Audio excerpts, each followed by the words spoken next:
C'est vraiment... Lui, il voit. Oui, oui. Non, mais il voit vraiment. Oui, lui. oui. C'est un plan de carrière. Oui. C'est de la com. Il voit très bien, il vit en bagnole.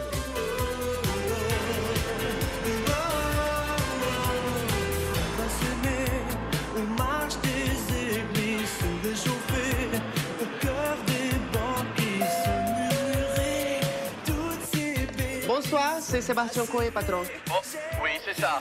Et monsieur Montagnier? Oui, je suis chauffeur. Voilà, c'est lui qui a amené la voiture. On fait quoi, patron? Oui, ils sont sympas. Bien sûr, avec plaisir. sympas. C'est au fond de la cour, tout au fond, Coé.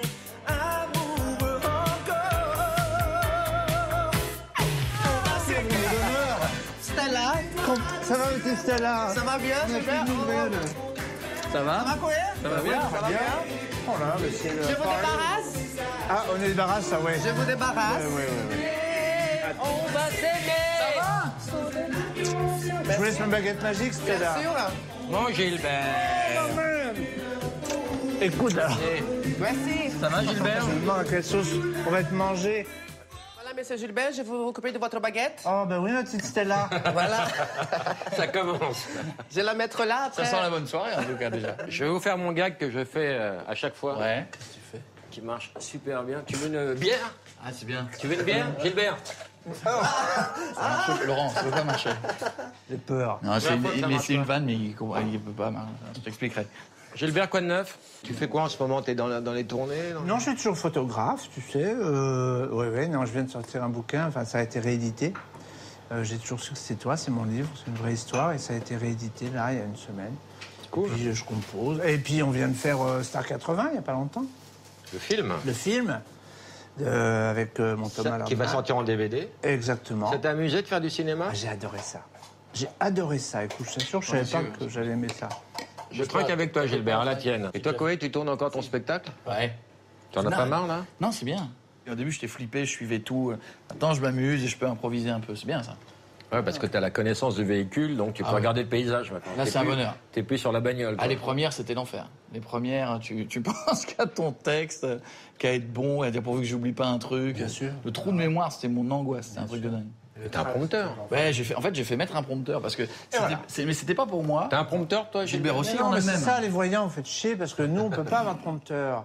Qu'est-ce que c'est que ça? Alors, du gingembre? Pierre Sang, explique-moi. C'est pas évident pour toi à manger ce qu'il a fait, c'est pas ce qu'il y a de plus simple. bouffe pas l'ardoise. C'est une petite ardoise, explique. Dans l'ardoise, il y a un trait de pinceau de sauce béarnaise au piment d'Espelette, avec un petit morceau de thon confit, du thon albacore, avec les premières asperges vertes du Pertuis. Albacor. L'asperge du Pertuis, ah bah attends. C'est comme ça qu'on appelle Coé. Génial.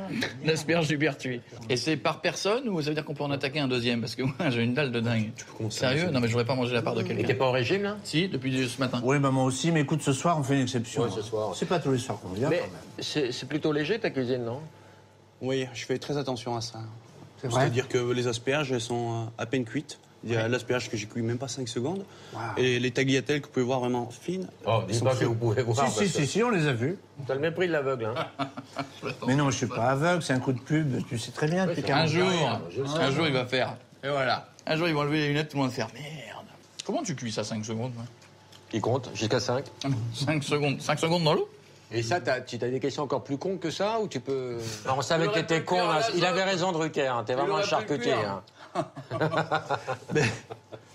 Tu sais que je fais un peu de cuisine aussi, moi. Et comment tu surveilles la cuisson? Tu goûtes en permanence? Non, j'ai peur de me brûler, attends. Non, avec la spatule, tu sens la texture, si la pâte, et puis bon, j'ai appris. C'est ce que dit Rocco Siffredi. Quand j'appelle Gilbert, il me reconnaît tout de suite. Bah oui. Il a un ordinateur à voix. Ouais, mais j'ai vu tout à l'heure, il m'a fait une démo de son téléphone. On peut le faire, Il touche n'importe quel truc, son téléphone parle. Steve Jobs a changé sa vie. Mais c'est vrai, mais écoute, tous les produits Apple, c'est pas pour faire, mais ils sont vocalisés d'usine, c'est merveilleux pour nous, vraiment. Et il lit tes SMS ou pas? Ouais, bah, tu écris des SMS, tu les lis, Ça peut être tendu. Hein. Ah bah, c'est-à-dire... Oh que- oui, Gilbert, j'ai kiffé hier soir. Quand tu veux dans ma bouche. Quand tu veux, tu me la remets. C'est rien, Nicole, c'est rien. C'est un Justement. problème. C'est intéressant ce que tu dis, parce qu'ils ont supprimé la voix de fille et ça m'emmerde vraiment. Il y a une voix... Montre-nous comment t'envoies un SMS, Gilbert. Attends, bah, j'ai mon téléphone, justement, ça tombe bien, je l'ai. Alors voilà, imagine, alors qu'est-ce que tu voulais que je montre? Bah, je sais pas comment t'envoies un texto. Bah, sans problème. Envoie un message au 45 32 82, par exemple. Et je comprends pas pourquoi... Ah si, ça y est. Attends, on va faire un truc. Envoie un message au 45 32 82. Ouais. C'est pas mal ça. Attends. Je veux téléphoner à Michel Drucker. Je n'ai pas trouvé Michel Drucker parmi vos contacts. Oh, tu connais pas Michel Drucker? Le baldrin. Si, Oh, la star de mes couilles. je l'ai dans ma tête. Justement, je mets pas ça en contact.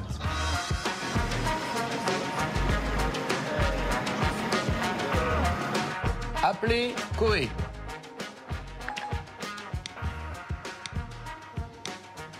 Comment tu dois galérer, Gilbert? Mais non, pas du tout. Appelez Colette. Je ne trouve Non, pas Colette. Colette.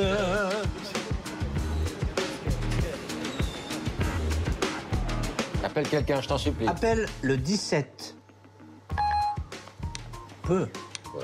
On est entre Ça nous. gêne personne. Bah non, ça va pas bloquer une ligne. Bah Vous oui. avez dit appelle le 17. Voilà. Voici votre rappel pour le 17 avril 2013. Non.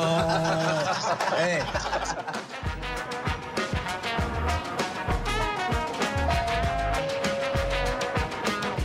Oui, à qui dois-je l'honneur? Patrick Pelou et le professeur Caillat. Patron? Patrick, Il y a l'honneur? 2 médecins là. Oula. C'est au fond de la cour, tout au fond, c'est les cancérologues. Coé. Cancérologue et Patrick Pelou, l'urgentiste. On va y venir un soir. Ah, les Toubib. Voilà, patron, les docteurs. Ça va, David? T'as mis ta Légion d'honneur? On va te la retirer après ce dîner. Tu l'as pas, toi, ta Légion d'honneur? Non, jamais. Ils en veulent pas. David, Ah là, on a de la visite. Gilbert Montagnier, Attends. David Caillat, Bonjour. Salut, tu vas bien? Ah, très très bien, admiratif. Patrick Pelou. Bonjour. Ça va bien? Mets-toi là, David. À côté de Et moi. Patrick, t'as qu'à te mettre là. Bonsoir, c'est vous le chef? Et Coé a tout bouffé. Évidemment. Non, il en reste un peu. Alors, ils ont fait chacun un livre que j'ai lu. Pour nous qui sommes hypochondriaques, c'est vrai que le bouquin de David, bon, qui est plein d'espoir, mais qui est quand même toute sa vie, comment annoncer le cancer aux patients, comment avoir un suivi psychologique sur les patients, c'est quand même un tsunami quand t'apprends ça, tu vois. Non, mais pour nous, ça va nous effondrer. Mais son bouquin est intéressant quand même. Très mal Et fait. c'est un grand médecin. Et Patrick a fait un bouquin que j'ai adoré. Alors, le bruit court dans Paris, c'est pas toi qui l'as écrit. Pas voyant. Et quand un bouquin est bon, il faut toujours que ce bruit la court. On m'a dit, c'est pas lui qui l'a écrit. Quand c'est Alors une que moi, merde, je reconnais son style. Moi, je pense que tu l'as écrit. Ah, ça, je peux dire que je l'ai écrit. Et je l'ai lu d'une traite. Ah, bah, c'est bien. On ne meurt qu'une fois, et il a, avec son regard de Toubib, il explique les symptômes de la crucifixion de Jésus. Il dit, bon, bah là, il a un œdème pulmonaire, là, il n'a pas pu respirer, là, il s'est affaissé. Et c'est comme s'il faisait une autopsie, quoi. Simplement, c'est en fait le contexte dans lequel la personnalité est morte, qu'est-ce qui s'est passé, les rites, après l'analyse un peu médicale, et ça m'a porté à écrire sur plein de personnalités dont on ne parlait pas Danton, forcément. Robespierre, La Fontaine, Molière, Churchill. Enfin, Robespierre, on sait quand même. Ah non, Oui, mais non, non, ça n'a pas été tranché. Ça n'a pas été tranché la tête. C'est bonne, ça. Voilà. Et David, il faut lire son livre, Sébastien. Je suis comme toi. Hein. Je suis pas client pour lire ce genre de bouquin. C'est vrai que c'est un livre où je raconte. De l'arme et de sang. Rien que le titre te fera rire. Je raconte un peu ma vie depuis 35 ans comme cancérologue, c'est-à-dire cette espèce de concubinage avec la mort. Mais en même temps, c'est un livre plein d'espoir. C'est un livre où je raconte justement ce qui se passe dans cette consultation, si tu veux. Tout se joue en 20 minutes, quoi. Tu dois annoncer un diagnostic de métastase, de rechute, de cancer.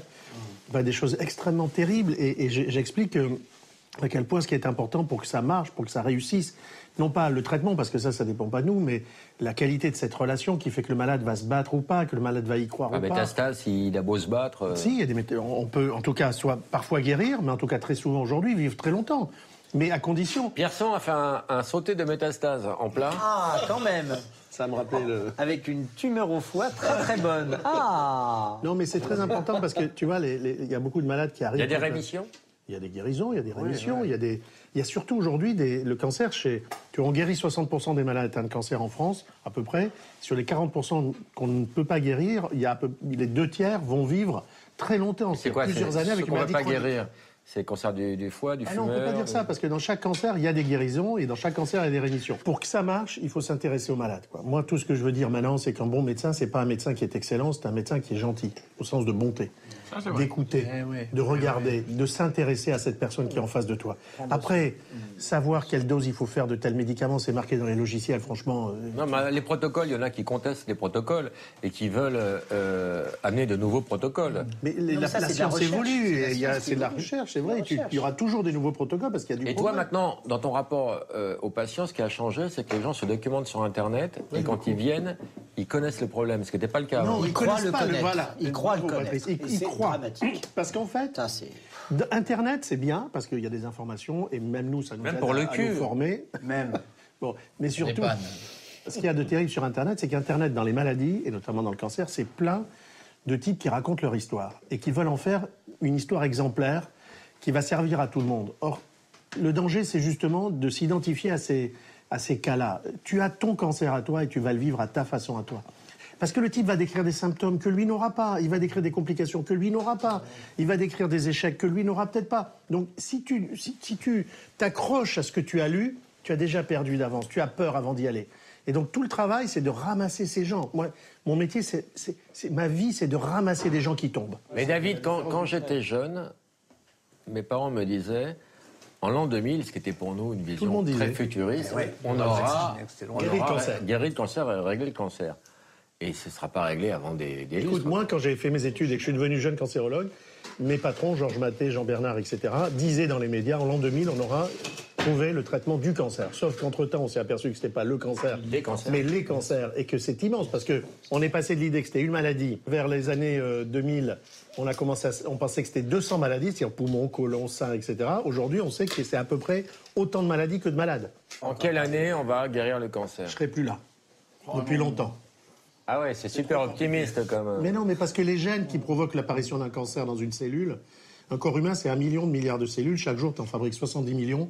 Et une cellule, un jour, devient cancéreuse, elle se met à proliférer, 2, 4, 8, 16, 32, et un jour, tu as une tumeur. Il faut savoir qu'une petite tumeur d'1 centimètre, ça contient déjà 1 milliard de cellules cancéreuses regroupées. C'est considérable tout ça. Un homme sur deux a un cancer. On est face à la fois une problématique de nombre, pratiquement d'épidémie. Mais il plaisante. Je veux rentrer chez moi. Je veux rentrer chez moi. Spécial. Gilbert, prends la voiture, on s'en va. J'ai les clés. Mais donc voilà. Donc c'est très compliqué. Je vais passer Ce que je veux une putain dire, de semaine. c'est que c'est très compliqué. Tu peux prévoir à quelle vitesse la recherche avance, tu peux pas prévoir la découverte. Si un jour, il peut y avoir une découverte qui va bouleverser la vitesse à laquelle... Donne-moi un jour. Ce sera plutôt un mardi. Mercredi vers 15h30. Écoute, je pense qu'il faudra, à la vitesse où on Qui se avance... raccroche. Ah, attends, il va te le dire, il À va la te le dire. vitesse où on avance, il faut compter peut-être 50 ans. Ah, j'avais dit 30, moi, j'étais... C'est pas loin. C'est pour nos enfants, quoi. Mais à l'heure actuelle, enfants. c'est aussi un problème de dépistage. En fait, s'il y avait... Mais tu peux dépister que les cancers fréquents pour lesquels tu disposes d'un examen simple qui coûte pas trop cher, qui est pas dangereux. Ouais. Tu peux détecter le cancer du sein avec du dépistage, parce que tu as la mammographie. D'accord. Tu peux à la limite dépister le cancer du côlon, parce que c'est un cancer très fréquent, et qu'avec un petit test, tu peux regarder si le type est suspect d'avoir un cancer du Un côlon. petit aimé le test, petit c'est test. anesthésie générale et coloscopie. J'ai bien aimé le Non, c'est un petit test. Oui. Non, ça c'est la prostate. David, Ça c'est la prostate. je parle sous ton contrôle, mais on dit qu'il y a une recrudescence du cancer du sein. C'est pas une recrudescence, c'est qu'il y a beaucoup de dépistage et qu'on les repère. Non, il y a eu... Mais ça a pas- les chiffres n'ont pas L'effet s'est augmenté. produit au moment où on a lancé le dépistage, qu'avec le plan cancer, quand j'ai mis en place le dépistage national. Donc on a eu un surcroît. Le plan Chirac. Dans le plan Chirac. Mais ensuite, en réalité, le nombre de cas de cancer double tous les 20 ans en France. Grâce au dépistage. Non, il double. Ah bon Une partie, peut-être 10-15%, c'est le dépistage. 30%, c'est le vieillissement. Parce que, tu vois, on a dit, chaque jour, tu fais 70 millions de cellules. Ouais. Plus il y a de jours dans ta vie, plus il y a de risques qu'un jour, tu en fasses une pas bonne. Bah, c'est ça. Donc, plus tu vieillis, plus tu as de risque d'avoir un jour un cancer. Merde. Alors ça explique. Après, c'est notre comportement, le tabac, la bouffe, toutes les conneries qu'on fait, le soleil chez les gosses, enfin, etc. Mais en même temps, c'est la vie. Les gènes qui donnent le cancer sont les mêmes que les gènes de la vie. Ce qui fait qu'un spermatozoïde qui vient de féconder une ovule dans l'utérus, je sens que tu vas faire une blague d'une future maman, c'est-à-dire ce petit être Il qui va transmet naître. déjà le cancer. Non, mais ces gènes qui font que cette première cellule, ovule, spermatozoïde, ça fait une cellule, donne 2, 4, 8, 16, et un jour un embryon, un fœtus, un nouveau-né, etc. Cette multiplication de cellules, ce sont les mêmes gènes qui travaillent que les gènes qui provoquent la multiplication d'une cellule cancéreuse. Les gènes de la vie sont les gènes du cancer. Ce sont les mêmes. Donc lutter contre le cancer, c'est lutter contre ce qu'il y a de plus performant sur la Terre, la vie. Je vais rassurer Koé, on va parler de la bénorragie après. Moi, j'ai deux On va revenir à toi. Moi, j'ai deux angoisses.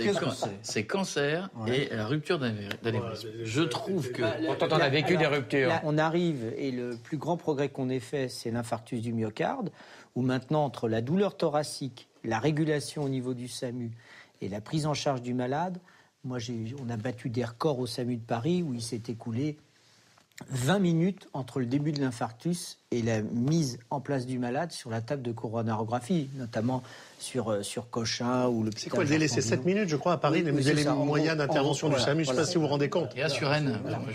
C'est pareil. Avec le pognon que tu gardes. Je suis à Suresnes. À Suresnes, c'est pareil. Mais j'adore. Sébastien, au lieu de t'acheter des Ferrari, ce serait pas bien d'avoir un défibrillateur à la maison?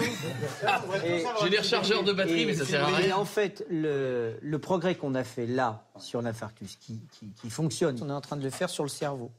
Et tu parlais de l'anévrisme, c'est pareil, l'anévrisme, on arrive très très tôt, et moi, là, au SAMU, j'ai 2-3 belles histoires de gens où il y a 10 ans, ils seraient décédés. Pardon, Patrick, ça fait du bien d'entendre des trucs Patrick, comme mais ça. quand tu lis le bouquin de Patrick, Oui. tu te dis que tu es bien content D'être en 2013. d'être en 2013. Oui, parce que, attends, Parce que les mecs, ils avaient tous la syphilis, la tuberculose, la coup de doigt dans malaria. la bouche quand ils les opéraient. L'époque, ils chiaient partout, ils pissaient partout, ils se refilaient les pas de chiottes. MST. Ben non.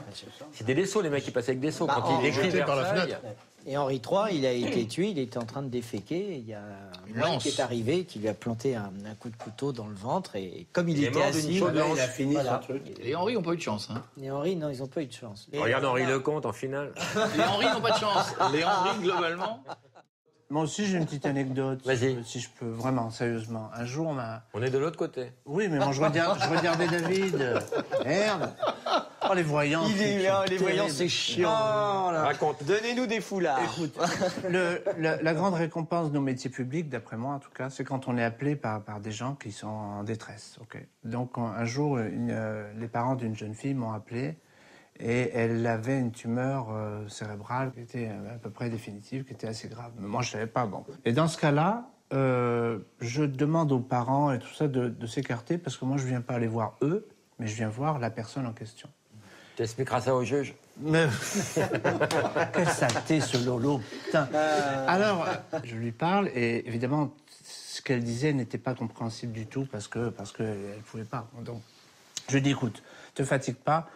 On va voir si tu me comprends. Si tu me comprends, appuie-moi 2 fois sur la main. Elle m'a appuyé 2 fois sur la main, donc je savais qu'elle me comprenait. Et j'ai commencé à lui raconter, je sais pas ce qu'il m'a pris, des trucs de ma vie, des trucs à l'oreille. Hein. Et chose que je fais absolument jamais, ça peut paraître nul, mais je l'ai fait et je revendique. J'ai commencé à lui chanter Sonnettes des Tropiques. Parfait. Cette fille qui parlait complètement à des niveaux que je ne pouvais pas comprendre, elle s'est mise à chanter toutes les paroles des Sonnettes des Tropiques. Et ça, j'oublierai jamais de ma vie. Ça a été la plus belle récompense que j'ai reçue. Vraiment, vraiment, vraiment.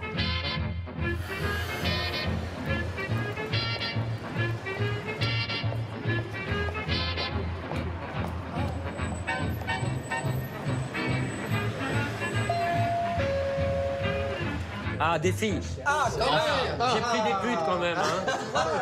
Un peu se sortir de la maladie. C'est au fond de la cour, tout Tout enfant. enfant.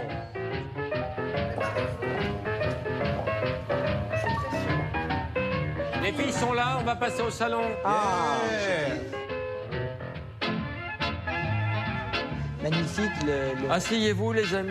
le gorille, ça me fait penser au film avec Peter Sellers, La Panthère Rose. Gilbert, Oui, peut-être tu connais Delphine. Elle est chroniqueuse chez Frédéric Lopez. Bah, Delphine, bonjour. Mais en fait, on s'est croisés, il est venu la semaine dernière dans l'émission et je n'étais pas là, mais j'ai écouté l'émission. Voilà, on s'est ratés depuis. Eva, bonjour. Je suis là, Eva Darlan, Moi, qu'on c'est ne présente Bonjour. plus. mais on se connaît. Mais je Alors, sais. on va peut-être, avant de parler du bouquin d'Eva, on va peut-être se détendre parce que là, on vient de parler de la mort, du cancer, de la maladie. Oui, on peut parler de tout ce que vous Non, voulez. attends, c'est maintenant. du lourd. Ce que je peux dire maintenant qu'il y a du monde, ce que j'ai pas osé lui dire tout à l'heure, c'est que Eva a perturbé ma jeunesse. Et moi aussi. Quand je regardais à la C'est à télé, cause de moi que tu es comme ça? quand je regardais Palace. à la télévision, On s'est tous caressés sur Eva, mais c'est j'arrête. pas le problème. Crue et nue. Elle parle des rapports avec son père qui l'a violée, des rapports avec ses frères qui l'ont Ah oui, violée. c'est bien, c'est que. Incestueux. Et alors? Voilà, tu en parleras mieux Bref. que moi. C'est quelque chose dont je ne peux pas parler. Mais tu peux l'écrire. Mais je peux C'est un l'écrire. truc très, très perso. C'est-à-dire que j'ai écrit quelque chose de très perso, mais qui débouche sur... Je parle de mon corps pour parler du corps des femmes. Je commence en parlant de moi de mon corps d'une façon morcelée, comme il nous est présenté un petit peu dans les magazines, dans tout ce qui nous est proposé. On parle des seins des femmes, des mains des femmes, des pieds des femmes, des fesses des femmes. Le corps des hommes est globalisé, le nôtre non. Il est tout à fait morcelé. Et puis j'en ai eu marre qu'on me dise quoi en faire. Voilà. Des régimes à partir de février, comment il fallait que je m'habille, comment il fallait que je fasse l'amour. Donc j'en ai eu assez et voilà, c'est une prise de parole pour arriver à parler des femmes dans notre société. Voilà. Vous voulez pas qu'on se remonte le moral avec un peu de musique? Oh, mais tu vas bien. Allez. Sébastien, Quoi? ouvre la boîte à potes, il y a sûrement un musicien. Ah ouais? C'est où? J'ai une boîte à potes, moi. Je veux bien aller la où vous boîte voulez, à mais... potes, ouais, c'est la grande boîte. Ah, la Des boîtes où j'ai des potes. J'ai compris la boîte à capote, je me suis dit... C'est la boîte à potes. D'accord. Non, c'est bon, pas lui. Pas lui. C'est Jean-Félix. Et personne m'a prévenu. Parfait, ça. J'ai 50 balais, moi. Parfait. Vous savez qu'il a plus l'âge de tenir là-dedans pendant des heures. Hein. T'aurais pu me prévenir, quand même. Vous êtes con. C'est super pratique, une boîte à potes. Jean-Félix, on a parlé de la mort, du cancer, de la maladie. T'aurais pu me prévenir. On veut de la guitare. Bah écoute, maintenant je suis cassé en deux. Allez, vas-y, joue-nous un morceau. T'es cassé en deux. Ravi, hein, j'adore tout ce que vous faites. Ah bah alors, il faut que je joue comme ça. Ah bah il faut que tu fasses comme Là, on tu a veux. besoin. Attends, t'es pas obligé. Là, on a besoin tout de suite d'un Je peux truc pour nous boire un coup quand même. Sors-nous le truc à deux Ah manches. oui, donne-lui un verre. C'est quoi cette guitare à deux manches dans Oui, deux sens? ça m'intrigue. Excellente question. En fait, l'explication, c'est que comme je voyage quand même pas mal et que ça devient de plus en plus dur de prendre déjà une guitare dans un avion, c'est super dur. Donc deux, c'est quasiment impossible. Et systématiquement, je prends une guitare corde nylon. Ouais, c'est ça. Et du coup, je me fais prêter une guitare acoustique sur place. Et la plupart du temps, celle qu'on me file est pourrie. Donc, du coup, vachement malin. On lui fera T'as mis toucher. longtemps avant d'arriver à j'ai fait trouver des plans ça. et tout ça avec un luthier très très intelligent qui a réussi à faire ça. Pour être parfaitement honnête, il y avait un luthier qui s'appelle Favino qui avait fait un modèle un peu comme ça pour Enrico Macias, mais pas vraiment pensé de la même manière. En tout cas, l'idée était déjà là. Mais là, celle-là, elle va très très loin parce qu'en plus, il y a des préamplis de chaque côté. Il y a un système en fait de on-off. Je ne veux pas foutre faire un truc trop compliqué, mais Et si tu fermais ta gueule et si tu jouais Non, mais pour le groupe. en plus, je l'attendais forcément. C'est Daddy, ça.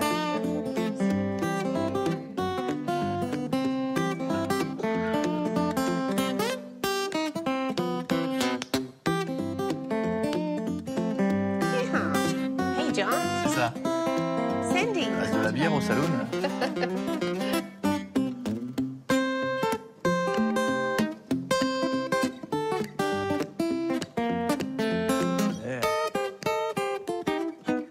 Oh là là, c'est extraordinaire ce qu'il fait là. C'est extraordinaire ce qu'il fait. Lui dis pas trop, il est capable de faire des concerts. Allez, Gilbert, viens, on va faire un baby-foot. Non mais ça, je veux bien. Ah ouais. Faites foutre une branlée, Ça mon m'énerve gars. parce que j'ai toujours voulu jouer de la guitare. Je suis con au vrai, moi. Après, tu vas prendre un but, tu vas dire que c'est de ma faute. Moi, je mouline. C'est un métier. Ah oui, il a mis un but. On peut faire des roulettes ou pas? Oui, ce que tu veux. Aux Pays-Bas, ils font des roulettes. Yes! Non mais comment t'es... Moi, je sais que mouliner, moi. Je peux pas jouer normal. Ouais, moi j'attrape quand même. Vas-y! Oui, enfin, attends le dessert. Oh, bon. Non. Oui, c'est en 5. Hein. Dérange pas de te prendre des buts par Gilbert Montagnier, tu vas l'expliquer à qui ça? C'est la honte grave. 2 buts par Je te vois Gilbert. demain dire j'ai pris des buts par Gilbert. Eh, j'ai pas triché, hein, j'ai pas regardé. Allez, c'est très bien pourquoi. Oh. Au fond de toi, tu sais pourquoi. Non, attends. Dommage, merci, c'était chaud. Gilbert, Une roulette. balle de match. Oh, on a perdu. T'es content, on a perdu. Eh ben dis donc, j'ai marqué 2 points. Ouais, t'as marqué 2 points, bravo. La potiche, la non? potiche. C'est pas la peine de me regarder, professeur, dis donc. Attends, mais je sais pas qui. Les chars, facile. Le charcutier, c'est pas moi. Le charcutier, ça doit être... Ah, c'est moi le charcutier, laisse tomber, c'est moi. Qui c'est la potiche La potiche, c'est toi. Il y a 2 écoles. Soit on parle de tout, soit on parle de moi. On parle de toi. Mais pourquoi il y a autre chose d'intéressant? On va parler un peu du bouquin de Patrick. Raconte-nous des morts rigolotes. Robespierre. C'était marrant. Margaret Thatcher. Robespierre, Danton, Thatcher. quand il est Danton. passé sous les fenêtres de Robespierre, Oui, il lui a dit la prochaine fois. la prochaine fois c'est toi. Voilà, Et voilà. 3 mois après, Voilà. c'était l'autre. C'était l'autre. Et ils ont été, donc les deux, bien sûr, décapités, mais Robespierre un peu esquinté avant. Et alors, le plus étonnant, c'est que les deux ont été inhumés dans la même fosse commune, en fait. Dans les morts les plus stupides, si tant est qu'une mort puisse être intelligente, il y a Lully quand même. Alors Lully, voilà. Il faut savoir pourquoi il s'est énervé, parce qu'il venait de soigner la fistule anale de Louis XIV. Ça, on Qui n'était comprend. pas une fistule. Et c'était une fistule, en fait, il avait des abcès récurrents. Ils avaient d'abord expérimenté sur d'autres, avec des lames de fer ardentes, chauffées. Et évidemment, Enfin, des Lully travaux a été très content, donc Lully a dit « je vais faire un tédéum ». Et donc, ils avaient cette espèce de grand bâton qui permettait de battre la mesure, mais aussi de diriger un peu l'orchestre. Il y en a- Oui, quand même. Et donc, il s'est donné un énorme coup sur le gros orteil. Voilà. Et il en est mort? Oui, parce qu'il avait en plus un diabète. Et en fait, ça a fait une ostéite, ça fait une septicémie, les germes sont partis, et voilà. Non mais c'est horrible ton bouquin, parce que pour l'image des grands de ce monde, toi on imagine Napoléon, on l'imagine Exactement. pas avec des hémorroïdes Napoléon. Mais toi tu Mais racontes c'est- tout. Oui, mais c'est parce que c'est historique et ça a été très tabou. Parce que ce qu'il faut savoir, c'est que Napoléon, quand il est parti à Sainte-Hélène, il a réécrit l'histoire. En fait, il a fait des documents qui étaient faussés, et ce qui lui a permis à Waterloo de dire c'est pas de ma faute, c'est mes maréchaux qui sont arrivés en retard, c'est l'autre qui savait pas diriger la cavalerie, etc. Mais en fait, ceux qui ont écrit la vérité, ce que je crois, c'est que, contrairement, et n'en déplaise à un certain nombre d'hommes politiques contemporains qui ont écrit sur Napoléon, quand il est remonté de Golfe-Juan et qu'il a fait sa reconquête de la France, il était très déprimé. Il avait ses douleurs d'ulcère, ce qui est vrai, il appuyait sans arrêt sur son estomac. Et donc, il a fait Waterloo avec une poussée hémorroïdaire. Et donc, il ne pouvait pas tenir à cheval, parce qu'il avait... non, j'imagine. Et donc, Mamelouk passait son temps à faire des bassines d'eau froide, et il était, les écrits qui ont Qui a été des hémorroïdes confirmés... à cette table? Non, Non mais sans rentrer dans la vie privée, on est pas... Bon, allez, d'accord. Allez, je prends, c'est pour moi. Présente-nous ton entrée, Pierre-Sang. L'entrée. Un petit œuf accompagné de morille, Oui. jus de carotte Oui, l'œuf. et quelques fleurs de bourrache. Et Stella, t'es plutôt vaginale ou clitoridienne? Qu'est-ce qu'il y a, patron? Ah, j'aime bien quand vous nous parlez comme ça, tous les deux. Qu'est-ce qu'il y a? Mon ami me demandait... Monsieur. Non mais répète ta question. Bah oui. Non, ne soyez pas gênés. Hein. Non, non, pas du T'es tout. plutôt vaginale ou clitoridienne? Maintenant, clitoridienne. Ah, parce Ah. qu'avant... C'était vaginal. D'accord. Et l'évolution s'est faite à quelle occasion? Un film. Bon, docteur, on va discuter tout de suite à propos de ça. Vous comprenez très bien, vous J'espère savez... que tu aimes les rideaux.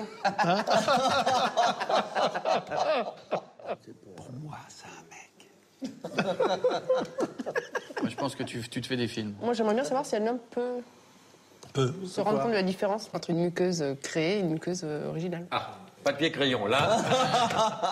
Moi, je pense que bien fait, tu vois pas tant de différence. Moi, je crois pas qu'on voit bien fait, je crois que tu ne vois aucune différence. Franchement, hein. Ouais, mais comment tu organises la cyprine? Comment tu organises quoi? La cyprine. Je crois qu'elles ont pas. Qu'est-ce que c'est la cyprine? Patrick, s'il te plaît. C'est quoi la cyprine? Bon, enfin, les gars, hein. Écoutez, nous sommes professeurs de l'UNI. Enfin, j'en ai une. Vous avez raté des cours à l'école ou On a pas dû rater un cours à la fac, hein? Tous les pressions. Attention. Alors, Jean-Félix. la cyprine est un liquide sécrété par les glandes de Bartholin situées de chaque côté du vagin. Ce ne sont pas les Lorsque sécrétions la vaginales. femme- Ce ne sont pas les sécrétions lorsque vaginales. la- Ça y est, vous jouez sur les Ah bah non, mais ça n'a rien à voir. Regarde, je sais pas le mot. Et il t'explique Mais d'où les ça glandes de vient. Bartholin, tu les connaissais, le mot? Bien sûr. Bartholin? J'ai Oui, pas fini. Bartholin, oui. J'étais son voisin de palier pendant 2 ans. Et il a joué, Excuse-moi de connaître Bartholin. Donc la cyprine est un liquide sécrété par les glandes de Bartholin situées de chaque côté du vagin. Lorsque la femme est en état d'excitation sexuelle, la cyprine contribue à la lubrification des parois internes du vagin ainsi que des ça petites qu'on lèvres veut. afin de faciliter les contacts sexuels et de maintenir la vulve en bonne C'est santé. là. Oui, patron. Dis-nous un bol de cyprine. Et les deux docteurs connaissaient pas, bravo. Donc, je vais rappeler Stella. Il va revenir et qui va Stella reparler d'autre chose. Oui. Excuse-nous d'être un peu technique. Oui, patron. Comment se fait la lubrification? Pardon? Comment se fait la lubrification? Naturellement. Question directe. Naturellement, ça dépend de la personne qu'on est avec. Si l'excitation arrive au summum, donc là, c'est une lubrification naturelle. Sinon, il faut une petite aide d'un petit quel est gel. le terme, le mot qui désigne la sécrétion qui hydrate tes muqueuses dans ton état actuel? Ah, mais j'ai pas de muqueuse, moi. Ah non, voilà. Écoutez, je vous propose de goûter le plat et vous donnerez votre avis après. Voilà, c'est ça. Mais sachez que tout y est. Dans la côte veut, tout y est. Demain, hip-hop et graffiti. Bienvenue dans cet événement spécial qui s'appelle... J'ai aucune fiche. Assistante! Comme l'humoriste Kairon, perdez la tête et laissez-la se remplir de l'air du temps. Musique, danse, impro et sport de rue, le street art vient à vous à travers des courts-métrages carrément énergétiques. Salut à tous, c'est Kairon. Retrouvez-moi sur Paris Première pour la Nuit des Cultures Urbaines. Une soirée hip-hop ambiancée par Kairon.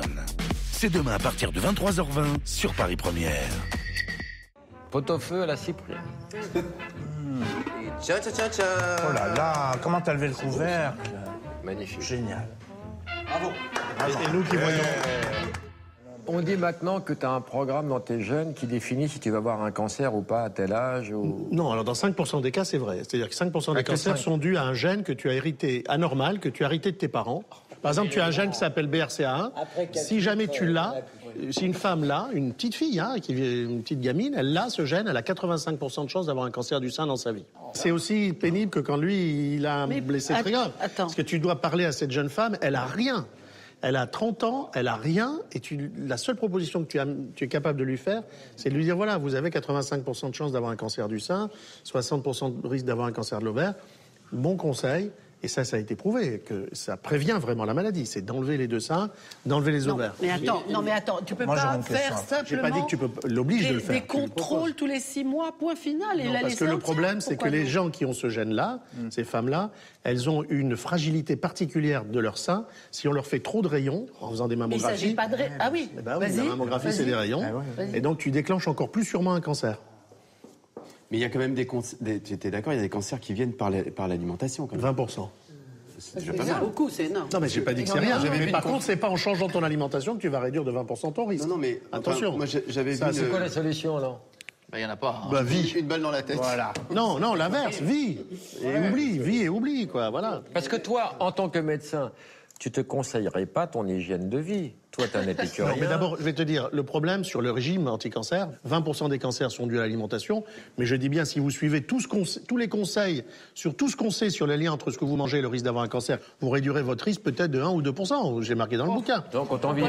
Pourquoi? Pour une raison très simple, c'est qu'à nos âges, c'est quand même déjà pratiquement joué. C'est vraiment pour les enfants qu'il faut modifier la façon d'alimenter nos enfants. Donc en fait, qu'est-ce qu'on sait? On sait quelques éléments. Par exemple, certains poissons sont totalement pourris. Moi, j'ai une amie, l'année dernière, elle a été hospitalisée en insuffisance rénale, les reins fonctionnaient plus, parce qu'elle mangeait midi et soir des sushis au saumon, et c'est bourré de mercure. Qu'est-ce que je peux te dire? Bon, et on sait par exemple des choses très bêtes, mais on pensait que les dérivés de la carotte, la vitamine A, étaient très bons chez les fumeurs pour réduire le risque de développer un cancer du poumon. Il y a 4 magnifiques études. On a tiré au sort des dizaines de milliers de fumeurs, de gros fumeurs, la moitié avec un placebo, c'est-à-dire rien, un comprimé vide, l'autre moitié avec différents dérivés de la vitamine A, donc tirés des carottes. Et bien, figure-toi qu'à l'inverse de ce qu'on attendait, ceux qui prenaient la carotte, ils ont eu 4 fois plus de cancer du poumon. Incroyable. Ou alors, il y a une très belle étude qui s'appelle SELECT. On a pris 36 000 volontaires américains qu'on a répartis en 4 groupes. Un quart prenait tous les jours du sélénium, un quart tous les jours de la vitamine E, un quart les deux, un quart un placebo. Eh bien, ils ont été obligés d'arrêter prématurément l'étude parce que dans le groupe qui prenait que de la vitamine E, les hommes avaient 4 fois plus, là aussi, de cancer de la prostate. Donc, vitamine E chez les femmes, c'est bon. Chez les hommes, c'est pas bon. Voilà, il y a plein de choses comme ça. C'est pas le même régime pour tout le monde. C'est pas aussi simple que ça. On voudrait que ce soit simple, mais la réalité, elle saute aux yeux. On n'est pas pareil. On ne fait pas la même chose de ce qu'on mange. On va tous manger le même plat. Il y en a qui vont le digérer, d'autres pas. Il y en a qui vont grossir, d'autres pas. David, il y a régulièrement, tu as des infos contradictoires. On te dit qu'il faut manger du poisson. Après, on te dit non. Les poissons, il y a des métaux lourds. Surtout les poissons qui sont en haut de la chaîne alimentaire, c'est très dangereux. Après, on te dit qu'il faut manger beaucoup de légumes, 5 fruits et légumes par jour. Après, on te dit, finalement, il y a tellement de pesticides dans les fruits et les légumes que c'est pas l'idéal. C'est que les pesticides, ça sert à rien de laver les fruits et les légumes, ça part pas à l'eau. Les pesticides, c'est pas hydrosoluble, c'est liposoluble. Pour les enlever des fruits et légumes, il faut mettre un petit peu de savon dans l'eau. Donc prendre un peu d'eau savonneuse, laver et ensuite rincer naturellement pour pas avoir le savon. Ah oui, il faut bien rincer. Savon bio, évidemment. Bien rincer. Je le savais. Attendez, ou alors enlever la peau. Mais dans la peau, il y a les vitamines et les oligo-éléments. Donc un peu de savon. Alors la viande rouge, c'est pas vrai que c'est cancérigène. Ça, c'est une légende. Au barbecue aussi. Ah oui, mais c'est le mode de cuisson. Le wok et le barbecue sont deux modes de cuisson totalement cancérigènes. Attends, le wok, c'est plus cancérigène que le barbecue. Ah bon? L'huile est brûlée. Non, parce que tu dépasses le point de fumée de l'huile, parce que dans le fond du wok, tu arrives à 350 degrés, alors qu'une poêle plate avec les mêmes aliments, tu es à 120, 150, et à 350 degrés, toutes les huiles qui existent, enfin, que dans l'alimentation courante, atteignent ce qu'on appelle le point de fumée, c'est-à-dire qu'elles deviennent mousseuses et il y a des fumées qui sortent. David. Il y a de l'acrylamide, enfin, etc. David. C'est totalement cancérigène. Pardon, quels sont les conseils de base pour une alimentation plutôt saine? Elle l'a dit, c'est Eva qui l'a dit, changez, suivez les saisons. Ne mangez pas tous les jours la même chose. Pourquoi? Parce que si dans ce que vous mangez, il y a un truc pas bon, si vous le mangez pas tous les jours, peut-être vous allez vous en sortir. En dehors de ça. Manger bio, pas bio, par exemple. Non, bio, ça n'a jamais montré que ça réduisait le risque de cancer. Non, mais c'est par exemple, c'est tout le carnage qu'on a eu avec la mode. Un mec qui ne connaît pas le sens de mot cyprine n'a aucun crédit à mes yeux. Non, mais moi, je le savais pas non plus. C'est tous les dégâts qu'il y a eu sur le régime du camp. Tu l'as fait, toi? Tous les dégâts. Moi, j'ai fait tous les régimes. J'ai compte. Ça a été une catastrophe, puisqu'on a vu des gens qui se sont mis en période de jeûne. Et qui reprennent après. Oui, bien sûr. Avec un rebond. Avec un rebond, avec des T'as perdu combien de kilos dans ta vie? C'était formidable. Moi, je suis en régime en permanence. Mais t'as perdu combien de kilos dans Je ta sais vie? pas, j'ai une taille de pantalon, moi, je me pèse pas, moi, je suis à la taille de pantalon. Et quand je suis plus bien dans la taille, je t'emmerde, mon gars. Non, je suis en taille américaine, je suis en 31 quand je vais au-delà. Mais j'étais Ça fait combien en français? Je suis allé jusqu'en 36. Ça fait combien en français? Et c'est que 36, ça fait 48. Je suis allé jusqu'en 48. Là, maintenant, je suis en 42. Mais ça va vite, parce que d'année en année, tu fais pas gaffe et tout. Puis les émissions le matin, tu rebouffes à midi, tu rebouffes 4 fois. Et les partout, c'est calorifère? Non, ça va, les gars, ça va, ça. Mais quand tu bouffes 3 kilos dans la journée, t'as pas une répercussion? La cyprine, ça a combien de calories? Ah oui, dis donc. Il vient d'apprendre le mot, David. Regarde-le. Il va le ressortir dans tous les dîners. Pierre, présente-nous ton bœuf. Bon appétit. Cancérigène. Côte de bœuf fumée au foin. Avec des légumes crus. Très bon. Bien nettoyés et bien brossés. Assaisonnés d'une vinaigre de riz. Bravo. Cru, ça nous ramène à son livre. Moi, j'aimerais bien qu'on en parle. J'adore cette idée de représenter le corps par morceaux et d'en faire Moi, ce que je veux savoir... C'est la façon dont on nous le présente. Le corps des femmes est morcelé. Pardon, Eva, mais est-ce que t'es pas un peu devenue féministe? Parce que, au cours de ta vie, t'as rencontré que des hommes qui t'ont pas bien traité. C'est pas que j'ai rencontré des hommes qui m'ont pas bien traité, c'est que je suis allée vers des hommes qui m'ont pas bien traité. Syndrome de Stockholm? Non. Quoi? L'habitude. Ayant grandi là-dedans, ayant été formée avec des gens comme ça, après, je suis donc allée vers les mêmes. Je trouve que actuellement, on ne protège pas assez les victimes et qu'on n'aide pas assez les femmes victimes de violences. Je trouve mais que déjà, il y a 40 ans, il n'y avait pas de structure. Je trouve que maintenant, les structures sont très légères. Enfin, il y en a quand même une qui meurt tous les 2 jours. Les femmes sont toujours... Oui, mais elles sont toujours confrontées au même problème. C'est-à-dire, s'il n'y a pas de voie de fait, s'il n'y a pas de meurtre, s'il n'y a pas de... Elles ne peuvent pas porter plainte, quoi. Non, mais quand elles vont à la gueule en sang, eh ben, on leur dit, vous ne pouvez pas porter plainte. Non, maintenant, on peut porter plainte. Maintenant, un peu mieux. Je le sais, puisque tu as lu le livre, donc je suis en plein là-dedans. Ouais. Donc, on peut porter plainte maintenant, mais quand tu as des coups. Alors là où ça devient très embêtant, c'est quand tu veux porter plainte pour de la maltraitance psychologique. Ça, c'est très difficile. Les gens ne sont pas formés pour ça, donc c'est compliqué, c'est difficile, entre les commissariats qui ne prennent pas forcément les plaintes. Les services d'urgence. Et moi, j'ai fait une proposition très concrète à Marisol Touraine, mais pour l'instant, je regrette beaucoup que ça soit resté encore lettre morte. C'est de modifier le code de procédure pénale pour que lorsqu'une femme est victime notamment de viol et arrive aux urgences, elles viennent toutes aux urgences. Le schéma qui est construit à l'heure actuelle, c'est épouvantable parce qu'elles arrivent aux urgences, puis on leur dit il faut aller au commissariat de police porter plainte. Au commissariat de police, on donne une réquisition pour avoir un médecin légiste, puis après il faut qu'elles y aillent, puis après il faut qu'elles repartent au commissariat. Ce qui ça explique, c'est très compliqué. Très difficile. Et moi, ce que je leur ai proposé, ça coûte pas un rond, c'est que tout se passe à partir du service des urgences. Ce serait formidable. Et là, il n'y a pas besoin d'argent. C'est juste que des connexions se fassent et des habitudes de travail. Et je ne comprends pas, pourtant, alors là, ils ont encore fait un ministère du droit des femmes. Quand tu leur dis ça, Alors, tout devient très compliqué. Ils sont coincés le cul sur leur chaise, et puis quand tu leur dis ça... Mais Patrick, pourquoi t'as pas pris des responsabilités politiques? Ça ne m'intéresse pas. Les politiques ne m'intéressent pas, parce que voilà, c'est un métier, c'est leur métier. Moi, c'est un métier d'action sociale, de terrain, voilà. Tes statuts Facebook, t'es bien engagé. Mais je suis bien engagé, tu es bien engagé, nous sommes tous bien engagés. Tu fais des chroniques à la radio, tu es engagé. Pourquoi les gens qui seraient efficaces ne veulent pas prendre de responsabilités? Parce que les politiques t'emmerdent. Ils t'emmerdent au quotidien. C'est-à-dire qu'après... Non, mais c'est pas ça. C'est que d'un coup... Et là, je suis très content que la loi sur la protection des lanceurs d'alerte soit passée. Moi, quand j'ai donné l'alerte sur le fait qu'il y avait la canicule en 2003, je m'en suis pris plein la gueule. Voilà. Donc Delphine, parle-nous un peu de ce que tu fais. Je participe ponctuellement à l'émission de Frédéric Lopez sur Inter qui s'appelle On va tous y passer. T'as fait 2 one man. Oui, j'en ai fait 2. Je prépare le 3e. Et là, j'ai un téléfilm qui sort sur M6 avec Stéphane Plaza qui s'appelle L'As du Palace. Écoutons Delphine. Sur quel sujet? Comment va ton mari? Je sais pas. D'abord, ce n'est pas mon mari, mais il va très bien.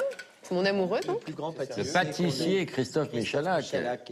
Il les balance à Chantilly tous les jours. Voilà. Les pâtissiers ont un pouvoir de séduction monstrueux sur les femmes. En plus, lui, c'est un artiste qui fait des gâteaux d'un autre monde. Enfin, t'as oublié de dire qu'il est beau gosse aussi. Il est très beau gosse, il est très Parce que je sympa. connais 2-3 pâtissiers, ils se tapent des tromblons. Hein. Vas-y, appelle-le. Non, parce qu'il y a un décalage horaire, il est à Moscou. Et alors? Il n'a pas le téléphone avec le décalage horaire? Si, mais. Comment t'es mal? Non. On l'appelle, tu mets le haut-parleur. Oh, Christophe avec un petit cœur. T'as même pas mis mon doudou ou mon chéri? Le mec, il est avec 3 putes. Laisse un message, c'est encore plus inquiétant. Bah oui. Ouais, Christophe, salut, c'est Laurent Baffy. Je suis avec ta compagne et on s'éclate. Ah, c'est une tuerie, hein? Eh, c'est génial! Elle est mignonne, c'est un bien amour. tout honneur. Incroyable! Elle est douce, elle est... Oui, Oh! Et elle aime la bite, hein. Une coquine! C'est étonnant, hein. Gourgandine! Je te passe Coé. Allô? Je suis épuisé, je ne peux plus te parler. Je te passe Gilbert, il sait plus où il est, là. Tiens, Gilbert, vas-y. Gilbert, raconte-lui comment c'était. Écoute, Christophe, je voulais te dire, la cyprine, je savais pas ce que c'était. Ils m'ont expliqué. Dis qu'il y va, ça va l'exciter. Dis Je qu'il y viendrai te va. rencontrer parce que je t'admire et j'ai envie de goûter tes trucs, là. Vraiment. Oui. Oui, mon amour, on s'appelle plus tard. Nous, on s'éclate comme des malades. Il y a même un chien. Et c'est une tuerie. Quand on n'a plus rien à se dire, il y a un truc formidable. Il y a les sujets de conversation. J'ai demandé à Eva d'en tirer un au hasard. Pas celui-là, pas celui-là, pas l'autre. Qui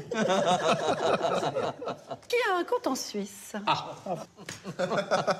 Bravo. Oui, j'en ai, mais bien sûr. Mais allez.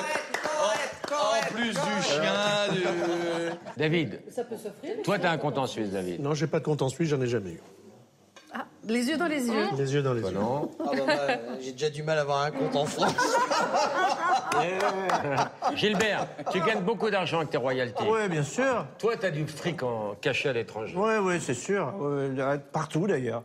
En Suisse. Bon, ça marche pas. Prends un autre sujet. Ça marche pas. L'alcoolémie à 0 pour les conducteurs. Cheval de bataille. Bah ouais, moi aussi. C'est impossible. Regarde ce que t'as bu. C'est impossible en France. Non, partout. mais l'hypocrisie. C'est le mec qui L'hypocrisie. est vraiment. Ben, l'hypocrisie. Eh, on va dire, ouais. Ça a été de dire, elle peut être d'abord à 0,80. 0,8, 0,4. Voilà. Puis après 0,4, etc. Puis en fait, on hésite tout ça par le biais des viticulteurs. Le problème, c'est la potentialisation. Prendre de l'alcool chez quelqu'un qui prend rien d'autre, bon, à la limite, ça peut concevoir. Mais nous sommes un des peuples où on consomme le plus de psychotropes. Nous sommes un peuple où on sait très bien qu'il y a la consommation du cannabis, donc tu rajoutes tout ça, etc. Plus la fatigue. Donc dans un monde idéal, quelqu'un qui est reposer, mais ce n'est pas possible. Donc d'un coup, la barre, il faut la mettre définitivement à 0, de manière à ce que ça soit valable pour tout le monde. C'est une question d'habitude, c'est tout. Moi, je suis d'accord avec toi. C'est tout. Tu dis n'importe quoi. Il n'est pas terrible, ce sujet-là. Défendez pas la viticulture française. Mais j'adore la viticulture française. On adore la viticulture, mais je suis pour... Vous êtes pour les quotas de la cyprine en France, Je te prends un contre-exemple, je suis pour la légalisation et dépénalisation du cannabis. Moi, je suis opposé. Tu vois. Et moi, je suis totalement pour... Mais je suis pas pour l'alcoolémie à 0 non plus. Le problème de la consommation du cannabis et des trafics, c'est que ça représente entre 60 et 100 milliards d'euros qui partent on ne sait où, qui entraînent... Qui partent on ne sait où, c'est une économie parallèle qui fait un peu tenir les banlieues quand même. Non, c'est le politique qui aime bien que les banlieues soient tenues par de la racaille et des mafias avec une espèce de fausse paix sociale. Et c'est un élément très important du système qui fait que d'un coup, et c'est pour ça qu'aux États-Unis, des États sont en train de dire on légalise, on dépénalise, parce qu'on est dépassé par le truc. Il faut que l'État reprenne un cran. Est-ce que tu as vu aux États-Unis l'hypocrisie du truc? Tu as vu quand tu es à Los Angeles sur Venice Beach, où on te dit que c'est médical, où tu vois un pauvre médecin qui est vraiment médecin, qui te dit vous avez quelque chose? J'ai mal aux oreilles. Mal aux oreilles. Cannabis. Je prescris. Tu fais 2 mètres. En même temps, mal aux oreilles. On te vend le truc et tout le monde est défoncé sur Venice Beach. C'est quand même devenu... Ça veut dire qu'il y a un énorme débat. Toute la violence que tu as actuellement dans Paris, à Marseille, c'est un règlement de compte sur les trafics. Et la bascule, et ce qui permet, d'ailleurs, tu vois, on parle du cannabis, qui en gros, en médecine, moi, j'ai jamais vu un mec totalement imbibé de cannabis arriver aux urgences. Par contre, l'alcool, j'ai vu. Mais surtout, ce qu'on voit depuis quelques temps, c'est la cocaïne. Et nous avons la France qui est sous une avalanche. Elle est moins chère. Mais elle est moins chère. Et avant, la cocaïne qui était idéalisée dans un monde artistique en disant c'est génial, machin, Malraux, t'as vu, tic, tac, tac. C'est plus ça. Maintenant, nous, pas on que voit... dans un monde artistique. Maintenant, chez les jeunes, c'est très convivial de prendre un rail de coke. Mais un rail de coke. Et c'est aussi le mec qui est peintre en bâtiment, etc., qui a du mal et qui se prend son petit rail. C'est ça. Et c'est banalisé. Et l'État ne combat pas. En même temps, t'as déjà fait un enduit. Moi, le seul truc qui me gêne sur la dépénalisation du cannabis, c'est que voilà, t'es adulte, t'as 25 ans, tu travailles, tu te fais même ta petite plante de cannabis, tu sais te faire ton petit joint le samedi soir avec ta femme, voire une fois de temps en temps tous les 2 soirs pour te détendre, génial, chacun fait ce qu'il veut à la maison. Mais moi, j'ai vu tellement de gamins avec les émissions de radio depuis des années qui prennent ça parce que c'est sympa. Alors, évidemment qu'il n'y a aucune étude qui te dira que les drogues douces mènent aux drogues dures. Aucune. Elles sont toutes, de toute façon. Exactement. Mais on connaît tous des gens qui ont commencé par les drogues douces et qui sont allés aux drogues dures. Alors effectivement, c'est pas 100%, il n'y a pas de pourcentage. Mais moi, je trouve que le risque, il est tellement énorme que je préfère priver les gamins de cet accès-là. Moi, j'ai vu comment tu tiens tes gosses. Tu les tiens comme ça. Ah oui, je les tiens comme ça, bien sûr. Moi, je sais pas tenir mes gosses comme ça. Je les tiens comme ça. Mais c'est vrai. Alors, tout le monde pense que ça peut être la folie à la maison, mais les gamins... Moi, j'aime bien que mes enfants soient tenus comme ça, c'est un peu exagéré. Cadrés. Qu'ils soient cadrés. Vous avez vu Le Silence des agneaux? C'est important. Et ben ces gamins, ils ont les mêmes tenues à la maison. Mais non, mais c'est normal. En plus, je suis un père, t'imagines un peu, leurs copains de classe disent ton père, il est cool sur Internet, son machin. C'est le même problème. Et moi, mes gamins, d'abord, je leur ai jamais montré mes émissions de télé. Jamais. Parce qu'il y a un âge où tu peux pas comprendre. Et après, même, le pire, c'est quand ils comprennent. Non, parce qu'ils ont 10 et 13 ans et ça fait des années qu'ils voient la télé et la radio.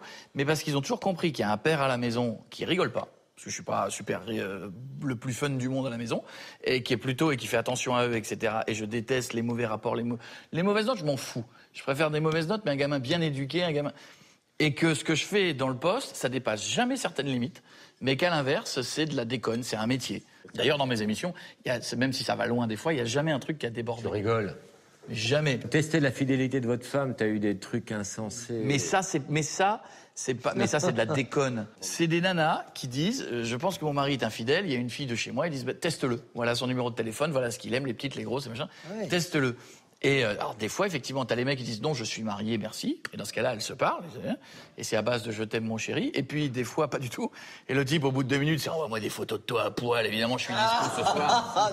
La nana dit on est fiancés depuis 2 ans. Le mec dit mais pas du tout. Le mec était marié depuis 1 an et demi. Et à la fin, on les reconnecte. Mais ce qu'il faut savoir, c'est que des fois, il y a des gens. Alors, 95%. À la maison, il tient les gamins. Tu dors bien la nuit? Ça doit être du boulot de mais ce que vous comprenez pas, et je termine, c'est que femme qui veut trouvera. C'est qu'à un moment donné, ces nanas ont un doute sur leur mec, elles disent essayez de le tester. Si on le faisait pas nous, elle ferait tester. Une copine, elle fouillerait dans ses poches, elle regardait ses. Si on le faisait pas nous, c'est ça ton argument? Ah mais absolument. Ah, il y a un autre pote. On a de la visite? Pourquoi ça tape? C'est la boîte à potes. Ouvre. C'est la police. C'est qui? Pousse-toi, Gérard Depardieu. Non, Alain Delon, je veux pas toi. Pourquoi ça tape? Pascal, pourquoi tu tapes? Pascal, patron. Quoi? Ça fait 3 semaines que je suis là-dedans, putain. Tu peux pas me laisser sortir sans déconner. Tu veux pas jouer avec les Bogdanov ou Geneviève de Fontenay? Non. Bon, sors, viens boire un coup. Alors, il y a qui dans la boîte à potes, alors? Il y a qui dans la boîte à potes? Vas-y, assieds-toi. Mais il y a personne, ça va? Quoi, tu rigoles ou quoi? Mais non, il y avait Alain Delon, Gérard Depardieu, de Russie au direct. Il y avait les frères Bogdanov. Ça va et toi? Vous avez bien mangé? Ah, c'était très bon. Super bon. T'as pas mangé, toi? T'as là? Non, j'ai rien mangé. Fais une assiette à Pascal qui va retourner dans la boîte à potes. Pierre-Sang, présente tout ton dessert. Une petite crème de petits pois à la pistache. C'est délicieux. Écoute, très bonne idée. C'est le premier petit Tu pois. as fait un sans faute. Pourquoi t'as pas gagné Top Chef? C'est un concours. Je pense qu'il faut être bon au bon moment, durant une Parce que période. t'as pas couché, ils ont fait gagner une fille. Oh, quoique, j'aurais bien aimé coucher avec Agathe. Elle est mignonne, Agathe. Oui, il y a l'accent du Sud. Ouais, Parce que c'est la Corée du Sud, connasse. Est-ce qu'on va s'aimer ce soir? Bah, s'il y a de la cyprine, c'est sûr.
Ah ben j'en ai une autre. Vas-y Gilbert. On veut danser. Si vous connaissiez la cyprine, vous n'auriez pas besoin de vitrine. Ça vous rendrait même plus gamine. Si vous connaissiez la cyprine. Ma fille, je voudrais te... La prochaine fois que tu me remets des claques, comme tu as fait pendant tout le dîner, je te démonte. J'ai découvert Koé, que j'ai trouvé vraiment bien, et Patrick Pelou, que j'adore. Merci pour cette excellente soirée. Bon, mais j'avais un rêve dans la vie, c'était de me faire traiter de pute par Laurent Baffy et d'être assise à côté d'un cancérologue. Voilà, c'est fait. Je suis tellement contente. Merci. Bon alors, Laurent, merci pour cette très belle soirée. Je me suis amusé, puis en plus j'ai appris, c'était culturel. Je connaissais pas la cyprine. Voilà, tu as trouvé mes défaillances en matière de connaissances médicales. Tu te rends compte où ils m'ont fait tourner? Non mais attends, on est aux toilettes, là, je crois pas. J'ai jamais rien tourné aux toilettes de ma vie. En tout cas, j'ai passé un beau moment avec toute la bande. Là. C'est quelque chose. J'adore cette émission. Vraiment, c'est... je sais pas, tout quoi. Tout est bon.